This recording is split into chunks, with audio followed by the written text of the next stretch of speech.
இந்த ஆண்டவர் சூஸ் பண்ற ஆளுங்களெல்லாம் பார்த்துருக்கீங்களா? ஒண்ணு உடைஞ்சு போயிருப்பான், இல்லைன்னா தனியா போயிருப்பான், இல்லைன்னா ரெண்டுமே சேர்ந்து இருப்பான். அட்லீஸ்ட் ஏதாவது ஒன்னாவது இருக்கும் கண்டிப்பா. இது ஏன் அப்படின்னு பார்த்தா, ஆண்டவர் எனக்கு ரிமைண்ட் பண்ற ஒரு விஷயம், அவர் உடைச்சிருந்தாருன்னா கண்டிப்பா உருவாக்குவார். இன்னைக்கு நீங்க ஒரு வேளை உடைஞ்சு போயிருந்தீங்கன்னா, ஆண்டவர் உங்களை உடைச்சதுக்கு காரணம் சும்மாலாம் கிடையாது. ஆண்டவர் உங்களை உடைச்சதுக்கு காரணம் உங்களை உருவாக்கணும்ட்டு.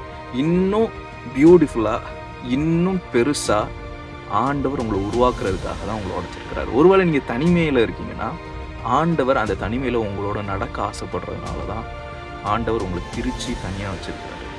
தனிமையில நீங்க அவரை சந்திக்கணுங்கிறதுக்காக. 2மே இருக்கீங்கன்னா, கண்டிப்பா இந்த 2 விஷயத்தையும் ஆண்டவர் உங்களுக்கு கற்றுக் கொடுக்கறதுக்காக, உங்களோட டைம் ஸ்பெண்ட் பண்றதுக்காக, உங்களை எடுத்து நிறுத்துறதுக்காக தான் இன்னைக்கு தனிமையில இன்னைக்கு உங்களை உடைச்சி அப்படி வச்சிருக்கிறாரு.